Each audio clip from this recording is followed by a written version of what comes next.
ஜனநாயகன் திரைப்படத்தின் இறுதி வசூல் எவ்வளவு தெரியுமா? தளபதி விஜய் நடிப்பில் வெளிவந்து மாபெரும் வெற்றி பெற்றுள்ள ஜனநாயகன் திரைப்படத்தின் இறுதி வசூல் குறித்த தகவல் வெளியாகியுள்ளது.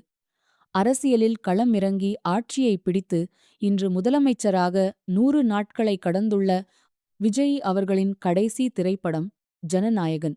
இப்படம் கடந்த ஜனவரி மாதம் வெளிவரவிருந்த நிலையில் சென்சார் பிரச்சினை காரணமாக ரிலீஸ் தள்ளிப்போனது.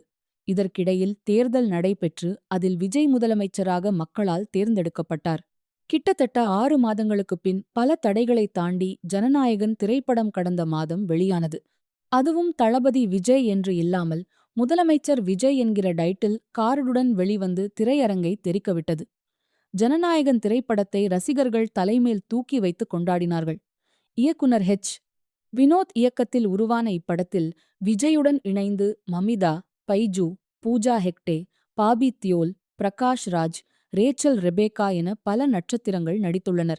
அனிருத் இப்படத்திற்கு இசையமைத்துள்ளார். கடந்த மாதம் 23 ஆம் தேதி வெளியான இப்படத்தை ரசிகர்கள் கொண்டாடினாலும் கலவையான விமர்சனங்களும் வந்தன. மேலும் சில இடங்களில் எதிர்பார்த்த அளவிற்கு வசூல் வரவில்லை என்பது குறிப்பிடத்தக்கது.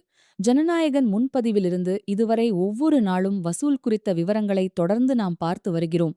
உலகளவில் மட்டுமின்றி தமிழ்நாட்டில் எவ்வளவு வசூல் செய்தது, வெளிநாடுகளில் எவ்வளவு வசூல் செய்தது என்பதை பற்றிய விவரங்களையும் பார்த்திருக்கிறோம். இந்நிலையில் விஜயின் ஜனநாயகன் திரைப்படத்தின் இறுதி வசூல் எவ்வளவு என்பது குறித்து தகவல் வெளியாகியுள்ளது. அதன்படி இப்படம் பாக்ஸ் ஆபீஸில் இறுதியாக ரூ.123.5 கோடி வசூல் செய்துள்ளது. இது விஜயின் திரைப்படத்திற்கு கிடைத்துள்ள குறைவான இறுதி வசூல் என்றாலும் திருட்டுத்தனமாக லீக் ஆகி 102 கோடி பேர் பார்த்த திரைப்படத்திற்கு உலகளவில் ரூ.123 கோடி இறுதி வசூல் என்பது மிகப்பெரிய விஷயமாக பார்க்கப்படுகிறது.